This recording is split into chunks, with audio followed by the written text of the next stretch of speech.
teteh kalau apa ini? Teteh kalau menelan ludah saat sholat itu apakah membatalkan sholat kita? Oke, ya, ini ada ya di dalam kitab Safinah ini jawabannya. Tidak perlu kitab yang besar-besar. Kakak,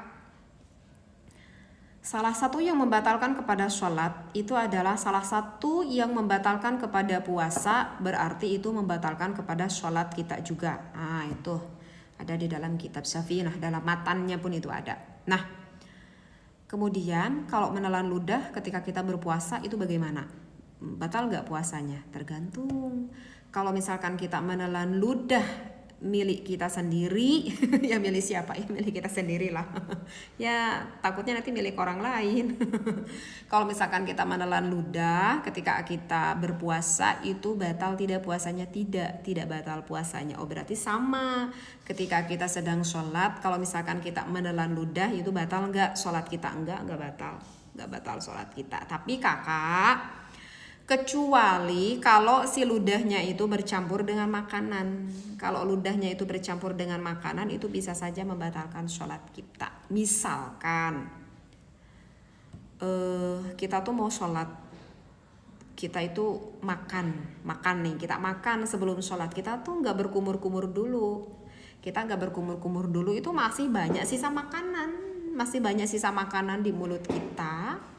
Ketika kita sholat masih ada sisa makanan, kemudian kita tertelan makanan tersebut, ya otomatis ada ludah juga yang tertelan. Nah, ibaratlah seperti itu. Nah, itu bisa saja membatalkan sholat kita. Makanya sebelum kita sholat itu disunahkan untuk kita berkumur-kumur, membersihkan dari sisa-sisa makanan yang ada di dalam mulut kita. Atau ya seperti itu. Atau misalkan kita punya lubang giginya tuh cukup gede banget gitu ya.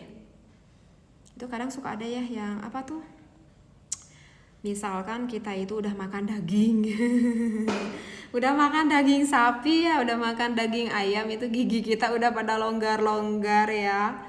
Itu banyak itu yang nempel sisa-sisa daging. Suka ada deh, bukan teteh doang, kayaknya yang lain juga pernah mengalami deh kayaknya. Itu sisa dagingnya suka nempel di gigi kita ini. Ketika sholat apa ini dirasa-rasa, aduh ini masih ada aroma asinnya misalkan dari daging itu. Kita makan aja itu dagingnya, otomatis kan kita makan dagingnya, sisanya meskipun sedikit sama itu kan termakan dagingnya sama ludahnya. Nah, itu bisa saja membatalkan sholat. Jadi gitu kakak, kalau hanya ludahnya aja tuh nggak batalin sholat. Tapi kalau misalkan si ludahnya itu bercampur dengan makanan, sekali lagi itu bisa membatalkan kepada sholat kita. Ya begitu juga kalau misalkan itu si ludahnya itu bercampur, misalkan kalau dengan sesuatu yang suci, ya suci yang kita termakan. Kalau bercampur dengan sesuatu yang najis, ya maka jadi mutanajis yang termakan, seperti itu. Tapi masa sih kita mau makan yang najis ya? Ya udah gitu kakak. Ini banyak sih referensinya ya di dalam kitab Safinah pun, itu gak sulit lah, bisa kita temukan ya kakak. Insya Allah ya bisa dipahami kakak ya. Tapi sih gimana sih teh kalau misalkan madorot, kecuali kalau madorot aku sebetulnya begini ya, seperti ludah pun itu sebetulnya bisa kita buang jika hal itu tidak memadorotkan.